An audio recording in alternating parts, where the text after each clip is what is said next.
So, welcome, Rory. Thanks for taking a bit of time out of your busy day to have a conversation with me today. If you could just tell us a little bit about who you are and your company. Sure. Thanks for having me first and foremost. So I'm Rory. I'm the founder of Live.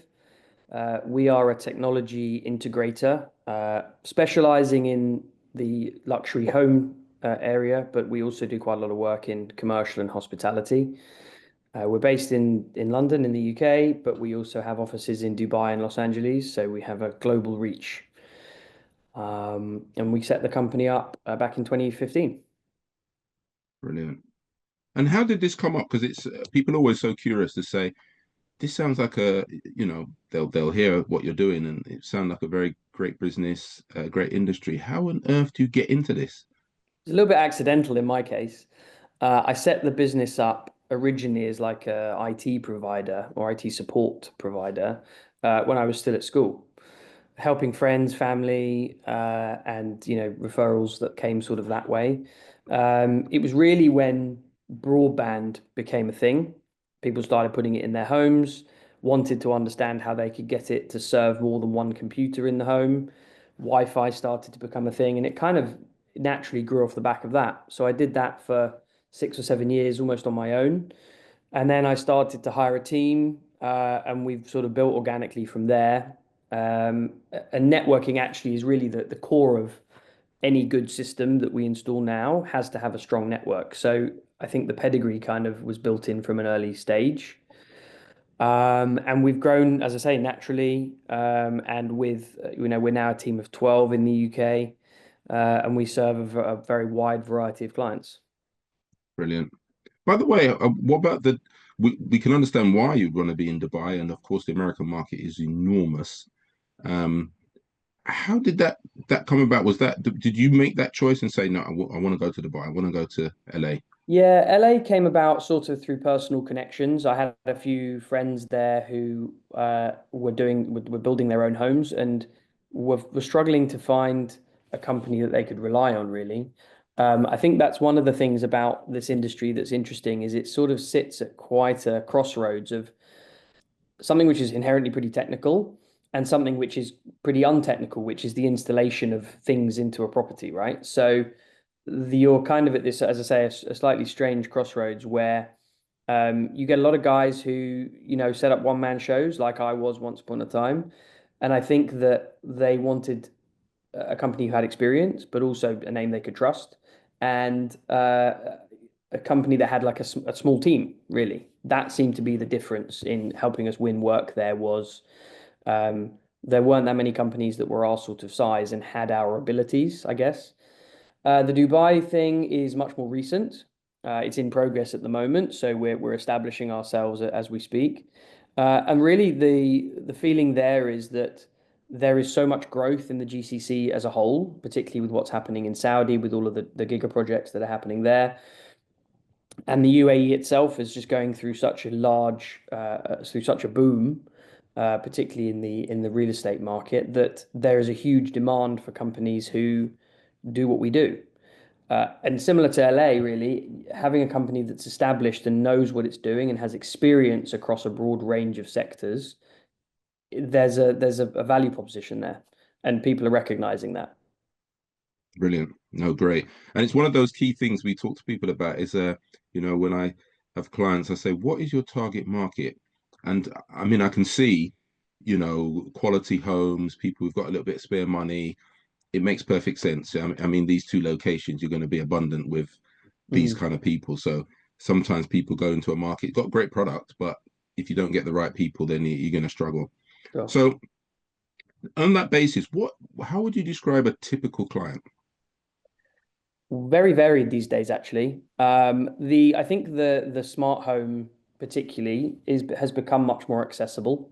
So where previously it was considered to be only accessible for those who are, building a James Bond home, it now trickles all the way down to those who are doing, smaller renovation projects, or even developers now are doing some level of smart technology and integration into their developments. kind of with the idea that they'll deliver something that to sort of minimum value product, and then it'll be the purchaser or the homeowner to then add to it to make it even more sort of accessible.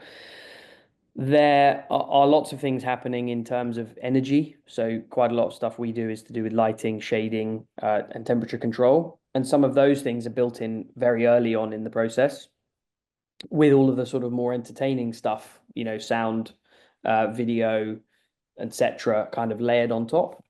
So as I said, yeah, it really does trickle down a lot further than you might think these days, and it's become much more accessible with the advent of technology that people can install themselves. But in our space, we obviously operate more in with this bespoke kind of hat on. Um, I would say that yeah, in the last few years, certainly, the costs have actually gone down quite a lot. Brilliant. Brilliant. So it's much more accessible. People listening here might be want to be contacting you to see, put project in their home. Yeah, well, we're Because here. it's might That's not be, we can help anybody pretty much. yeah, it might not be as expensive as they're thinking initially, if you've got a small project to start with. And Exactly. as you said, you probably got clients who start with something small and then you never know, Yeah. they might move to a bigger property, they have friends who have property, and so on and so on. Exactly. So, And it's very common that we do single rooms to start with. So we have quite a lot of clients who have, I don't know, either a spare bedroom or a garage that's not used or something like that. We often repurpose those rooms for, I don't know, a dedicated media room. So something with, a large TV, proper sound systems, acoustic treatment to actually make that room kind of usable. Particularly people who maybe are, their kids have left home or at uni or whatever. And they've got this space and they think, you know what, it's time to do something fun for myself. We also do a lot of work in outside spaces. So people who have back gardens, we can do outdoor audio, outdoor TVs. I know we live in the UK and the weather is a bit unpredictable at times, but there's still possibilities there for expanding technology into all sorts of spaces that might not sort of traditionally meet the eye. yeah, yeah, that sounds very cool. Having a barbecue and having the football on, like the Right? World Cup next year or something. I mean, that would be pretty Exactly. cool, wouldn't it? Invite your Yeah, friends around. Oh, we're going to watch football. How are we going to watch it? Don't worry, we got it sorted in the garden. That would be pretty cool next year, exactly. wouldn't it? What what what would you say makes you stand out from your competition? I think experience. I've been doing this for quite a long time now, and my team also have a collective experience that is quite substantial. So we've seen a lot of different things. We know what works and what doesn't, and we are always trying to be at the cutting edge of what is in the market. So we attend two or three trade shows a year, which is where we get exposed to most of the most recent products.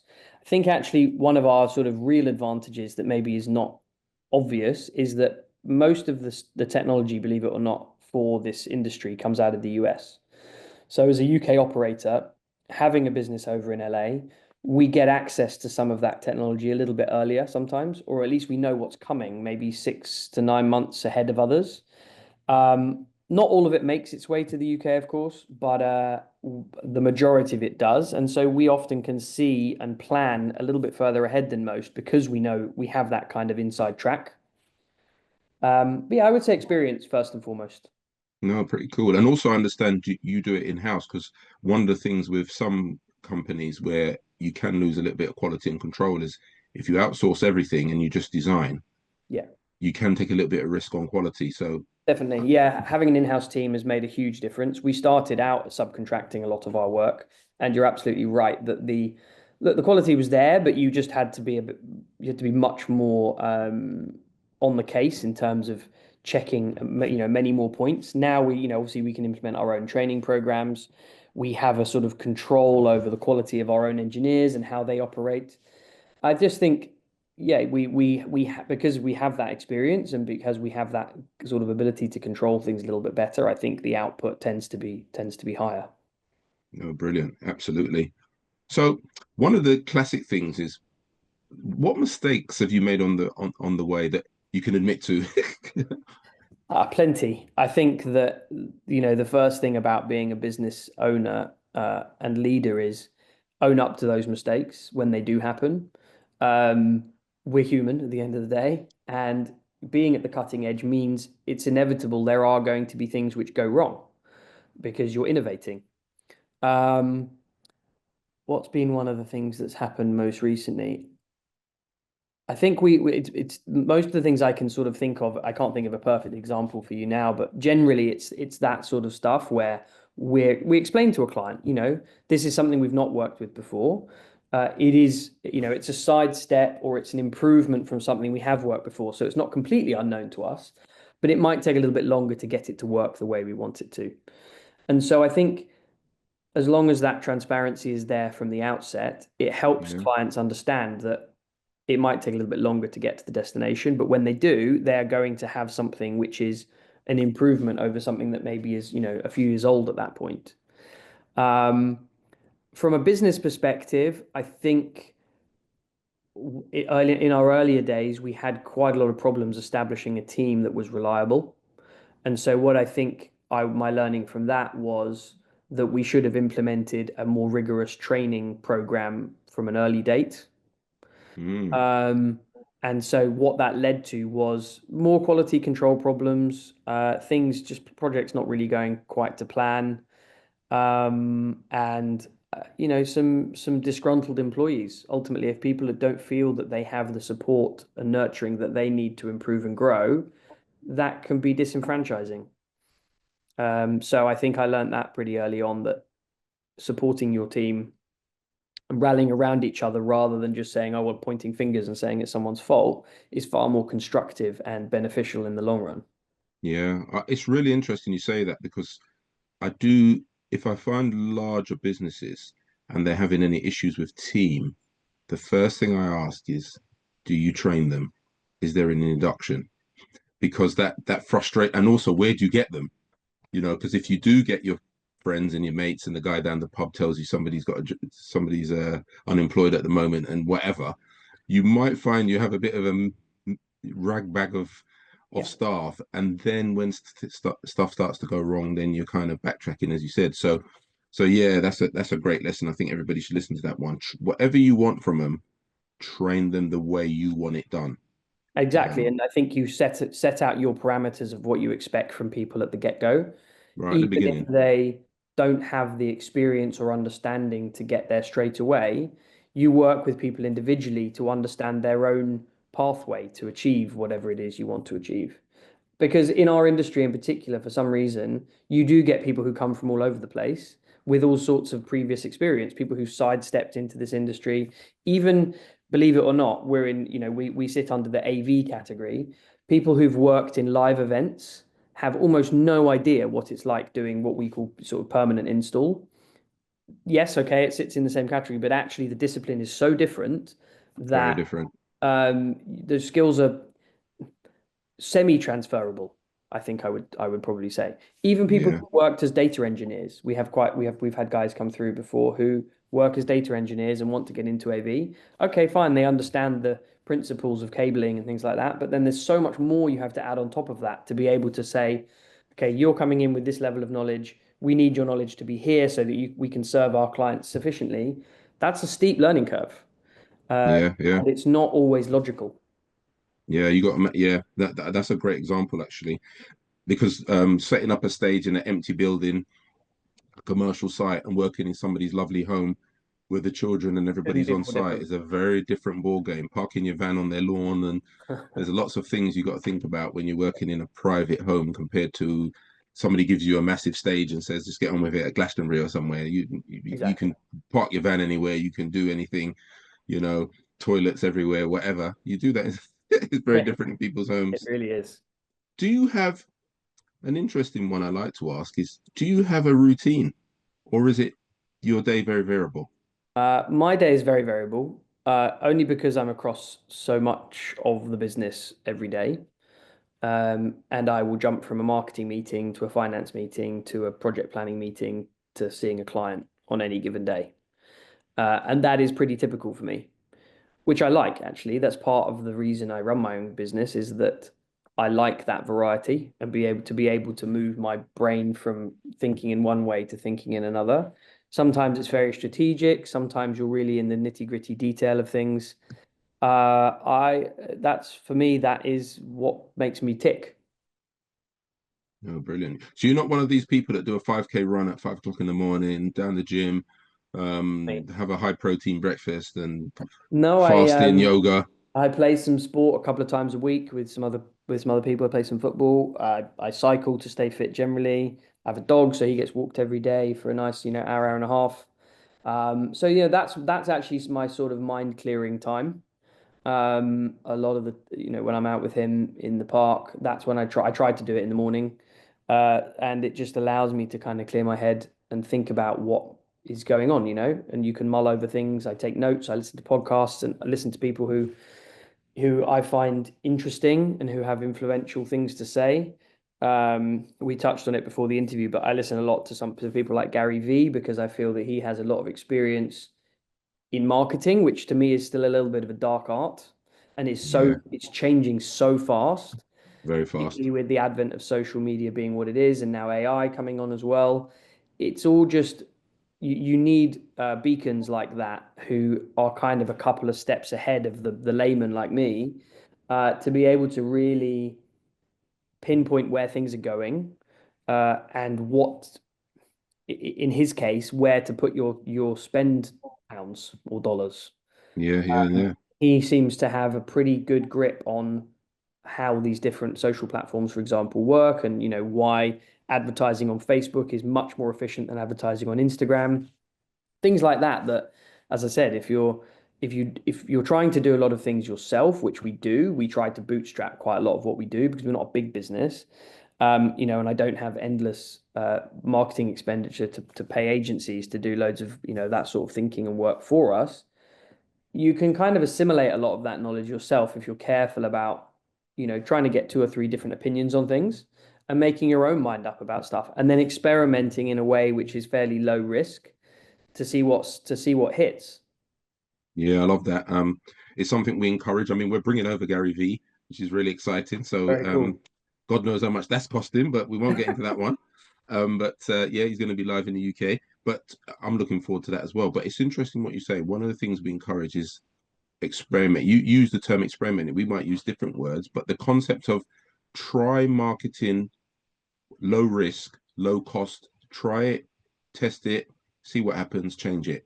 Because as you said, sometimes you it's not you can't 100% predict the outcome sometimes. Definitely not. So you got to try Even it a bit. though, yeah, even though something like Facebook is so detailed now in saying, you can target people in this area, this demographic or age group, whatever it might be, you have to really see whether that is. I might have an idea about what I think my target market is, but actually, for some products, that may not be right. Or for some Yeah. services, it might be a completely different people altogether. So that's really where, systems like that are very good because it allows you to be very granular and it allows you to, as I say, experiment and see what hits. Yeah, no, absolutely. So you mentioned Gary V. Who else comes to mind when you think of success? Who comes to mind? Doesn't have to be famous necessarily, but who comes to mind?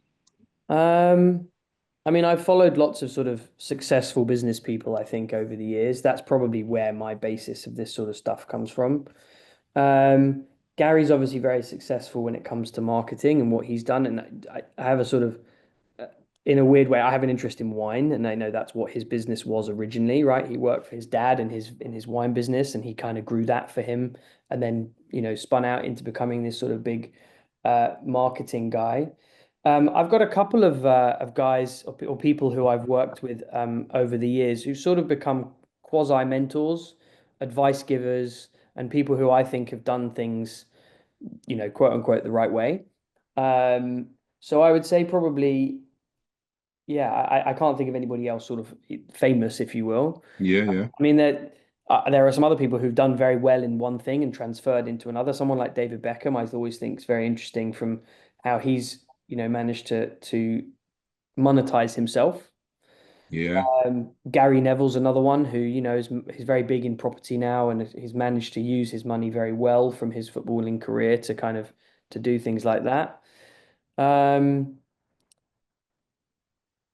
Yeah, I think those are probably, a handful of just sort of standout people who I follow on social media and kind of like to see what they're up to and what they're doing. And I think, there's some sort of relevance to what we do, particularly with like what Gary Neville does as an example. yeah, yeah, 100%. And your your answers actually demonstrate that you can learn from different places.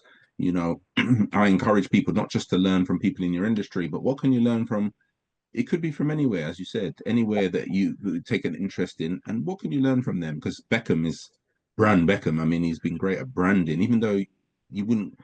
I've never heard him use the word, but he's No, definitely good at. He was a branding giant in a way. yeah, but Just changing his he's had a lot of hairstyle. help. He's had a lot of help along the way, but I think that he saw what he had